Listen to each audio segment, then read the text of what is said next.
E'tiboringizda haftaning o'tayotgan haftaning muhim xabarlari bilan Nazar dasturi studiyada Davron Nasibxonov. Bugungi dasturimizda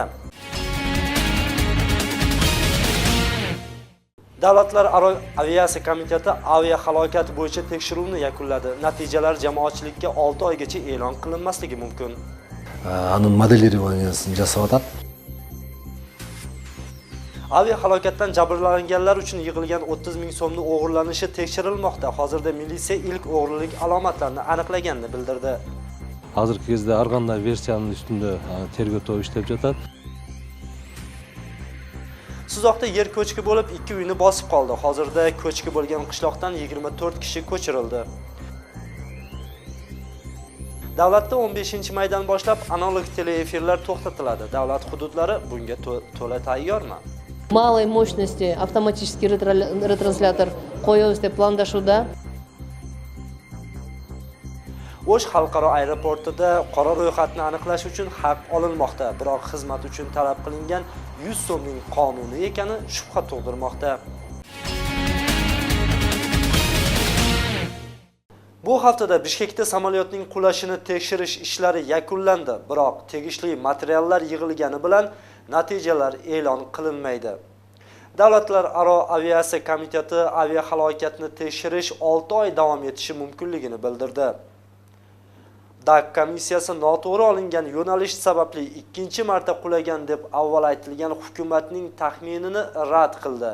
Shu bilan birga bort uskunalarining holati yaxshiligini, falokatgacha avariyaga olib keluvchi texnik nosozliklar bo'lmaganini bildirdi. Hozirda samolyot qulagan joy tekshirilib, aviahalokat sxemasi tuzilib, samolyot fragmentlarini yig'ish ishlari yakunlandi. Endi voqeani tekshirish ishlari Bishkekda davom etadi. Batafsil muxbirimiz hikoya qiladi. Halokat sodir etilgan vaqtda Manas aeroportidagi tumandan ekipajlar 400 metrgacha oraliqni ko'rishga imkoni bor ekanligi hozirda tasdiqlandi. Samolyotning ichida 85 tonna yuk bo'lib, Gonkongdan Istanbulga to'g'ri uchib o'tishga imkonsiz qolgandi. Shuning uchun Bishkekdan yonilg'i moyi quyish zarur bo'lganini davlatlararo komissiya tasdiqladi. Сформировал комиссию по расследованию этого происшествия. Учурда мамлекеттик комиссия ишин жыйынтыктап калды. Бирок азырынча кырсыктын кесепетин так айтуу кыйын. Анткени бул үчүн болбоду дегенде 4 ай же 1 жылга чейинки убакыт керек. Ал эми конууга токтосок, экипаждар Стамбулга токтоосуз бара алышпайт болчу. Анткени учактын майын алмаштыруу талап болчу. Ayni damda samolyot qulagan joy tekshirilib, aviahalokat rejasi tuzilib, samolyotning fragmentlarini yig'ishtirish ishi yakuniga yetdi. Bunga ko'ra endi halokatning natijalari Bishkekda davom etadi. Buni komissiya raisi Leonid Kashirskiy bugun aytdi. Hozirda xalqaro komissiyaning ekspertlari halokat sodir etilgan yerda tekshirishni to'xtatib, xulosa chiqarishni mo'ljallashmoqda. Установлен. Албетте кара ящик учурда оңдоп түзөөдөн өттү. Мамлекеттик комиссия мүчөлөрү эс алуусуз иштеп жатат. Учак кыйраган жерде анын майы калганы анык. Мындан улам жарандык коргоонун тийиштүү кызматтары топурактын, абанын жана суунун үлгүсүн алды. Алардын жыйынтыктары азырынча чыга элек. Анткени учактын көбү күйүп жок болгон. Ал эми калган 100 литрдей авиакеросин атайын эреже менен куюлуп алынган. Mutaxassislarga ko'ra qora qutilardan samolyotning yerga qanday qulagani haqida ma'lumotlar ko'chirib olingan. Yozib qolingan ovozni eshitishga muammo yo'qligini aytib, yaqinda komissiya ma'lumotni qirg'iz jamoatchiligiga bildirishini ta'kidladi. Bu vaqtda ekipajning kabina ichidagi so'zlari analizga olinib, dispetcher liniyasidagi so'zlashuvlar aniqlanmoqda.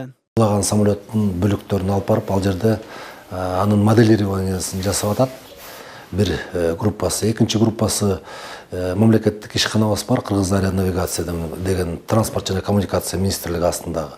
Ошол аэронавигациянын адамдары диспетчерлер менен иштеп атат. Үчүнчү группа ошо МАКтын адамдары аэропорт Манастын сотрудниктери менен иштеп, өздөрүнүн жумуш планына карата жумуштарын жасап атат. Qulagan samolyotdagi yukning tegishli hujjatlari bor, biroq yuk qaysi firmaga taalluqli ekani hali aniqlanmadi.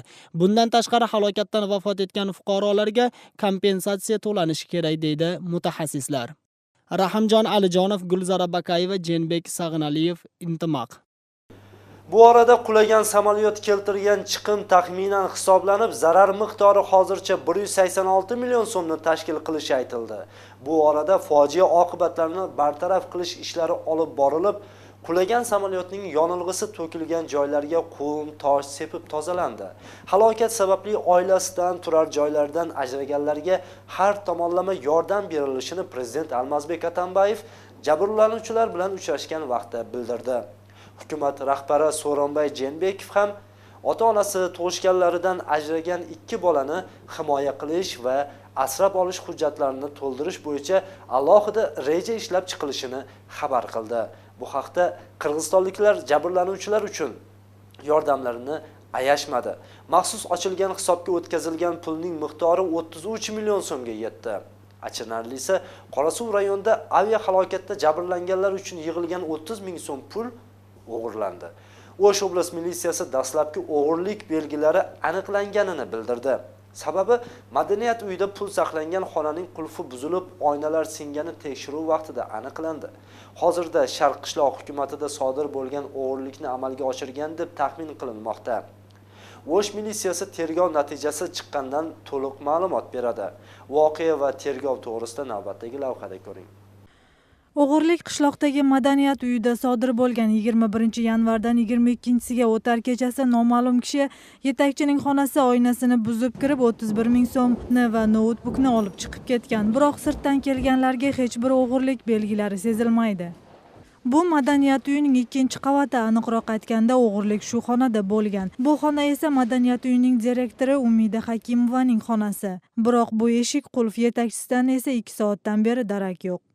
Yo'qolgan mablag' aviahalokatda jabrlanganlar uchun eldan yig'ilgan. Bir kunda yig'ilgan pulning summasi 30 ming so'm bo'lib, uni qishloqda tuzilgan komissiya a'zolari madaniyat uyining yetakchisiga ishonib topshirishgan. Madaniyat uyining direktori men o'shal aqchani institutni o'shal kabinetga qoldirib ketdim, unutib qolgan ekan deydi. To'liq javobgarchilik o'shaning mo'yinda bo'lsa-da, o'shal aqchalarni olib, tizmelab, qaysi joqdan keldi, kim olib kelib topshirdi, o'shalarni taqtab turib, o'zining kabinetini tartmasida tashlab ketgan ekan-da. Sodir bo'lgan voqea bo'yicha O'sh oblast ichki ishlar boshqarmasi shu kuni tekshirish ishlarini boshlagan. Operativ guruh borgan vaqtda eshiklar kuch ishlatish yo'li bilan buzilganligini ko'rishgan. Shuningdek, derazalar ham sindirilgan holatda deyishdi. Shu aqchani seyfterga же bir boshqa jaqlarga qo'yib bo'lganligi бүгүнкү ушулда териштирилип атат. Азыркы кезде ар кандай версиянын үстүндө тергөө тобу иштеп жатат. Тергөөнүн жыйынтыгы менен биз ошо чекит кое алабыз. Lekin qishloq yashovchilari qo'l qovushtirib o'tirmay qaytadan mablag' yig'ishga tushishdi. Hozir to'plangan mablag'ning miqdori 100 ming so'mga yetgan. Jo'natishyapti hozir. Biz bardığımızda endi ko'pchilik el hammasi shunday bo'lib jo'natishyapti. Shunga endi mahalladan qo'ldan kelganicha ko'rpa to'shaklarimiz, pul, kimda qanday nimasi bo'lsa shuni yordam bergani. Baydachilardan berdik, mahalla to'pladik, unga aktiv qatnashdik, bo'ldi, berdik. Yaxshi bo'ldi. Beramiz yana kerak bo'lsa. Eslatib o'tsak, jabrlanganlarga yordam berish joylarida davom etmoqda. Voqea bo'yicha aybdor yaqin kunlarda topilib javobgarlikka tortiladi, deyishadi O'sh oblast ichki ishlar boshqarmasining vakillari.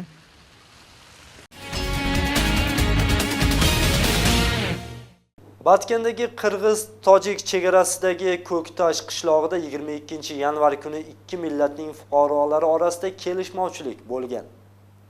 Janjal kuchayib, 2 tomondan tosh otishlar bo'lgan. Buning natijasida 1 uy va 4 avtomashina zarar ko'rgan. Bu orada kelishmovchilikni bartaraf qilish maqsadida o'rtaga tushgan Ko'ktosh qishlog'ining rahbari kaltaklanib, hozirda Batken oblast kasalxonasida davolanmoqda. Batafsil navbatdagi lavhada ko'ring. 21-yanvar kuni chegaraga yaqin joylashgan Ko'ktosh qishlog'ida qirg'iz-tojik yoshlari janjallashib ketishdi. Ertasiga 2 tomondan 30 ga yaqin kishi yig'ilib, tortishganlar bo'yicha gaplashayotganlarida qayta janjal qo'zg'algan. Aniqroq qilib aytganda, 2 millat yoshlarini birlashtirish uchun kelgan qishloq rahbarini tojik fuqarolari kaltaklagan. Ayni vaqtda Raziya Osorova kasalxonaga yotqizildi. Barmenatim sadaqalaylar. Kamchilik hech kimga dar ko'rinishdi anan tajiklab tushundirib ketgile deb turadilar. Bir maldilar sidirib jo'nab qoldi. Qo'limdan tortib ketyotadi. Oldidag'lar orqada men orqamdan yugurganlar toshmay uryotadi. Mana bir malda ular ham tosh urdi, qirg'izlar ham tashladilar deb. Bir malda jig'ilib tushdim. Ona tepdiler. Tep ötüp ketip tajiklar bittasi katta toshni olib tururdi. Shifokorlarning aytishiga qaraganda, qishloq yetakchisi kecha 22-yanvar kuni soat 9:10lar atrofida tez yordam bilan kasalxonaga yetkazilgan. Jabrlanuvchi stress holatida bo'lib, hozirda analizlari to'liq chiqmadi. Tanasida ko'kargan yerlar ham bor. Hozir kuchuklarning diagnozi stressli состояние, travma deb hozir qo'yib kerakli tekshiruvlardan keyin dag'i diagnozni taqdiryapti. Denesinde ushib mexik tkani deb qo'yishdi, ko'rgan yerlari bor. Janjaldan O'sorovadan tashqari ham jabrlanganlar bor. Chunki muammo chiqqan vaqtda ikki tomondan tosh otishlar bo'lgan. Bundan 4 avtomashina hamda bir uyning derazalari singan. Mazkur chiqimlarni qaytarish yoki aybdor tomonni javobgarlikka tortish uchun tekshirish ishlari olib borilmoqda. Mahalliy fuqarolar bo'lsa, chegarani aniqlashni yoki nazoratni kuchaytirishni talab qilishmoqda. Tajikda maktabini bunaqa kar futbol o'ynata tashdimi. O charkunan chiqat, mana bezim nesni yitiramiz. Charkunan keladi, ana shular boshqa to'planadi. Shularni to'xtatsin dedik. Yaxshi bir taraf bo'lsin, kelishim bo'lsa, kelishim bo'lsa, bir taraf qilinglar, gransan chetkilar to'xtag'iladigan masalalarni qo'ydik. Mana bu yerga yaxshi mukammal qonun uslovyanchilik bergilar. Bu materialдык чыгымдарды өтө чоң эмес. Сүйлөшүү жолу менен өздөрү бири-биринин эмесини кайрадан ордуна коюп берүү максатында кетишти. Азыркы күндө Баткен облусунда жана ошондой эле Аксай айыл өкмөтүндө акыбал тынч. Hozirda mahalliy hukumat ikki tomon uchrashuvini o'tkazmoqda. Chegaradagi holat tinch. Eslatib o'tsak, 2016-yili Tojik-Qirg'iz chegarasida 7 marta tortishuvlar chiqqan. Qirg'iziston bilan Tojikiston chegarasi 970 chaqirim, uning 520 chaqirimi ikki tomonlama aniqlangan. 450 chaqirimi bo'lsa, aniqlanmay kelinmoqda. Hafta oxirida Suzoqning Saribuloq qishlog'ida ko'chki bo'lib, ikki uyni bosib qoldi. Hajmi 65 ming metr kubni tashkil qilgan ko'chki inson umriga zarar keltirmagan. Tabiiy ofat sababli uyini bosib qolgan ikki oila qarindoshlarnikida. Ko'chki xavfi ostida ikki xo'jalikdagi Suzoq rayon o'rmon xo'jaligi ishxonasiga ko'chirildi. Bundan tashqari xavfli hudud bo'yicha monitoring departamenti tekshiruvlarni olib bormoqda. Batafsil navbatdagi lavhada ko'ring. Ma'lumotlarga ko'ra, Saribuloq qishlog'idagi 65 ming kub metrni tuzgan yer ko'chkisi sekin-astalik bilan jilgan. Undan Almashqan Abdurasulova bilan Jirg'albek Qasimbekovning uy joylari ko'chki ostida qolgan. Ikki uyning oila a'zolari xavfdan qochib chiqishga ulgurishgan. O'sha yerlar uyni qaradim. Men kelganda mana cho'ng tamim bor boshida, men kelgandan keyin jig'ildi-da. Shu cho'ng tamim qo'yadi. Mana yerda mashinalarim qolib ketdi, bir mashinam garajning ichida. Beri opsiyam krasniyda jo'g'iladi, jaraqa jo'q bo'lib berdi. Hozirda yana ikki uy yer ko'chki ostida qolish xavfi bor. Ko'chki bosgan va xavf bor deyilgan 4 uyda jami 26 kishi yashaydi. Hozirda 4 oila yaqinlarining uylariga joylashtirildi. Kecha ro'yxatga olingan ko'chki bo'yicha yashovchilarga oldindan ogohlantirilmaganligi uchun xavfsizlik choralarini ko'rishmagan. Eshiklar bayağı qiymildab, yer titraganda ol qiqiriq-baqiq bo'lyapti. Aynekda qarasam Uşaqda sürülüp sekin jılıp kelaytır. Çöp uşaqda uşulay uşaq jılıp kelaytır. Anan qarindaşım al öyle çurqap çıktım. Çıktım başka hiç nersen alalmadım. Sarayda 2 atım qalıp ketdi. Mahalliy hukumat yashovchilari bilan uchrashib, ko'chki xavfi bor hududlardan tez orada ko'chish kerakligi tushuntirilmoqda. Hozirda Suzoq rayon ichki ishlar bo'limi tomonidan 20 nafar militsiya Saribuloq qishlog'ida yashovchilar xavfsizligini ta'minlash ishlarini olib borishmoqda. Sababi ko'chki yana qayta jonlanishi mumkin. Жаңы көчкү болуп эсептелет. Быйыл көзүңөр билгендей жаан чачындын көп жаагандыгы жана билинбеген жер тирөөлөрдүн кесепетинен жаңы көчкү пайда болду. Андан сырткары бул жерде мүрзөгө кеткен, үстүндө мүрзө бар экен, мүрзөгө кеткен жол бар экен. Азыр мына адистер чыгып жеринен көрүп келишти. Ошондо таасир болушу мүмкүн деп атышат. Бул дагы тактала турган маселе. Азыр эле биздин адистер барып жеринен көрүп келишти. Коркунуч бар. Hozirda xavfli deyilgan hududda yashagan 13 oila ham ko'chirildi. Monitoring departamenti xavfli hudud bo'yicha tadqiqot ishlarini olib bormoqda. Ta'kidlab o'tsak, Suzoq rayonidagi Qizko'l qishloq hukumatida jami 15150 nafar kishi istiqomat qiladi. Favqulodda holatlar ministrligining mutaxassislari tomonidan Jalolobod oblasti bo'yicha yer ko'chki yurish xavfi bo'lgan 1700 hudud aniqlandi.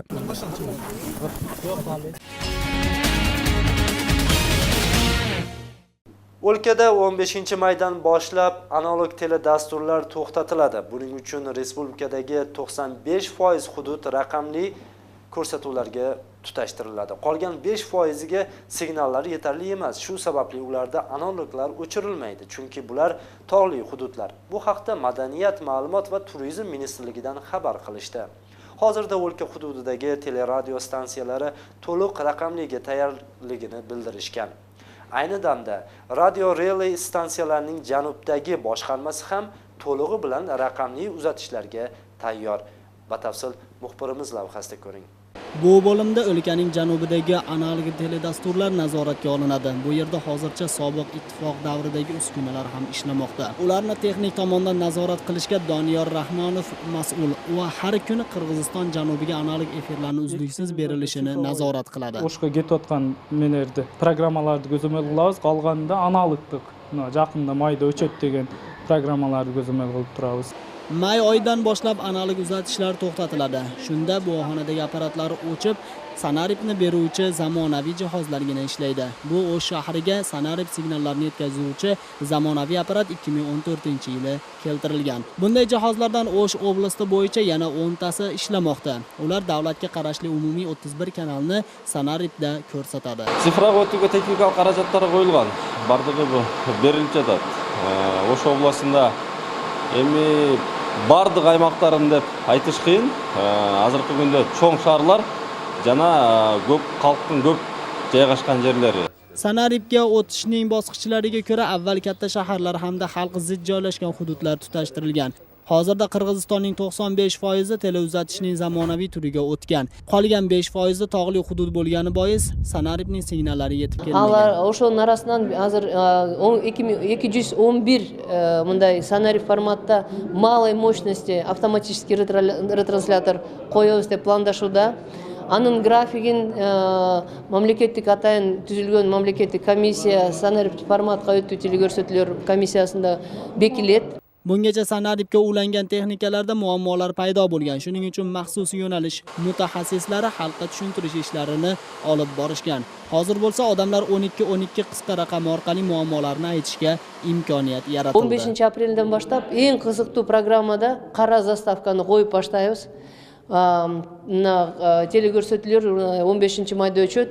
Dardanqova Satvalga deganda zastavka ketadi, 1 oy ketadi.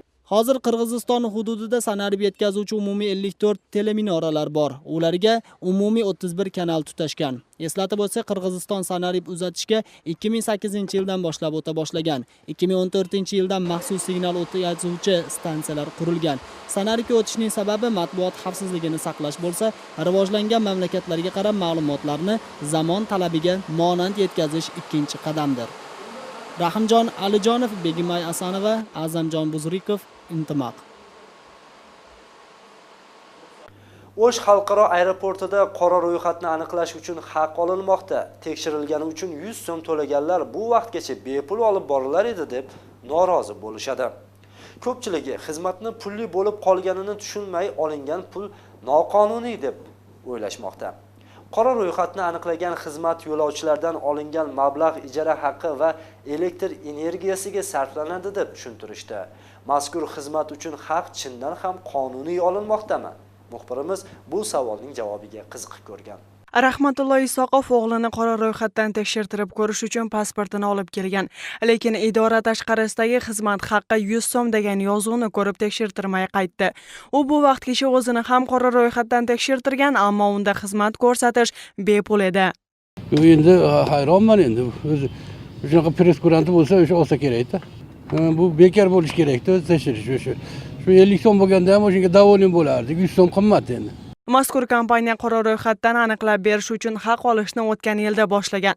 Sababi Rossiya bilan tuzilgan shartnoma o'sha vaqtda yakunlangan. Aniqroq aytganda, bu vaqtgacha 5 yil davomida Rossiya ta'minlovi bilan fuqarolarning qora ro'yxatda bor yoki yo'q ekanligi aniqlab berilgan. Buning uchun xodimlari maoshini va idora soliqlarini qo'shni davlat to'lab bergan. Расчетын chiqarib, даже o'shmaga убыточный bo'ladi hozircha, честно говоря. Bu o'tgan dekabr, noyabr, вообще убыточный. Men налогты o'zim cho'tayman, to'layotgandan aytganda-chi. Muhojirlardan to'plangan mablag' elektr energiyasi, xodimlarning maoshi, shu bilan birga ijara to'lovlariga sarflanadi. Soliqlar uchun taxminan bir oyda 10 ming so'm sarflanadi. Xalqaro aeroport rahbari esa xizmat ko'rsatish haqqi 100 so'm deb belgilanishi yuridik kompaniya vakillarining o'z qarori ekanligini ta'kidladi. Fakt deb nomlangan mazkur kompaniya Justitsiya ministrligining ro'yxatida bor. U o'tgan yilda rasmiy tarzda, ya'ni 2016-yil ro'yxatga olingan. Bu yerda ko'rsatilib turganday, mazkur kompaniya qonuniy tarzda o'z ishini olib bormoqda. 6 yildan beri ishlab kelayotgan yuridik kompaniyaning barcha oblastlarda vakilliklari bo'lgan. Lekin kompaniya o'z-o'zini ta'minlashga o'tgandan keyin birgina o'sh oblastidagi bo'lim ishini yuritib kelmoqda. Ta'kidlab o'tsak, ish izlab ketganlar Rossiya hududida qonun asosida ish olib borish kerak. Ro'yxatdan o'tmagan va patenti yo'qlar esa ma'muriy tartibni buzuvchilar qatori qora ro'yxatga kiritiladi.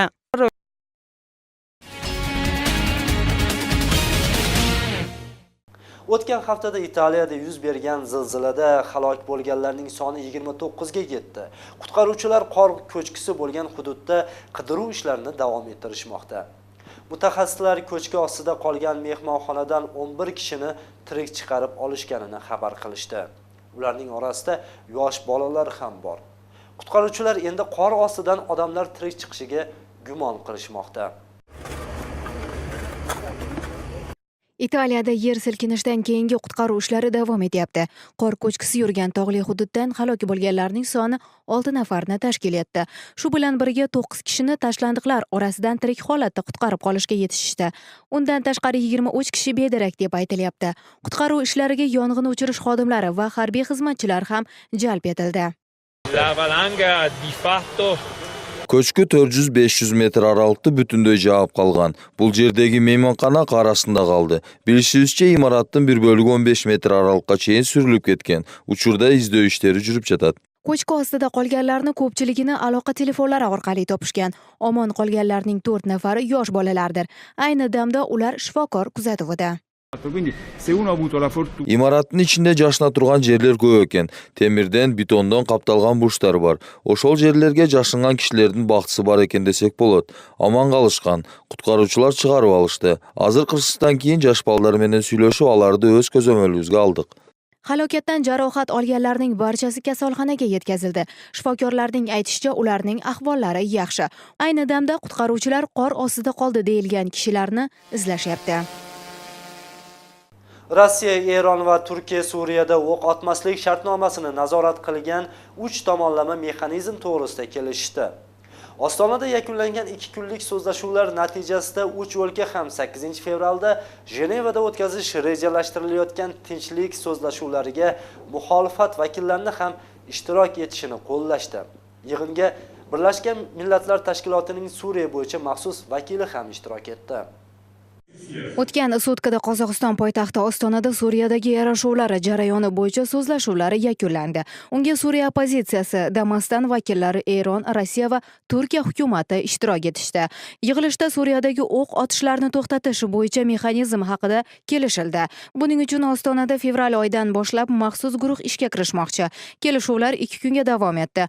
Ushbu yig'ilishning asosiy yetishganligi Suriyadagi hujumchilar bilan tinchlik o'rnatishi ko'zlangan tomonlar bir joyga yig'ilishgani bo'ldi. Ammo shunday bo'lsa ham kelishuvlar vositachilar orqali amalga oshirildi. Shuningdek, yig'ilishga Birlashgan Millatlar Tashkilotining maxsus vakili Stefan de Mistura ishtirok etdi. Ушул күнгө чейин сүйлөшүлгөн элдешүү жараяндары толук аткарылбай келген. Бирок бул ирет 3 өлкө бул маселени көтөрүп башында турушат. Жыйында кабыл алынган ок атууларды көзөмөлдөө mexanizmi жакшы жыйынтык берет деп ишенемин. Shu bilan birga de Mistura kuzatuv jarayoni Birlashgan Millatlar Tashkilotida kuzatilishi kerakligini qo'shimcha qilib o'tdi. Mazkur kelishuvlar Jenevada ham muhokama qilinishini ta'kidlashdi. Suriya masalasi bo'yicha kelgusi yig'in 8 fevralda Jenevada o'tkazilmoqchi. Sizga yetkazmoqchi bo'lgan xabarlarimiz shulardan iborat edi. Keyingi haftada nazar orqali yaxshi xabarlar bilan nazarlashguncha omon bo'ling.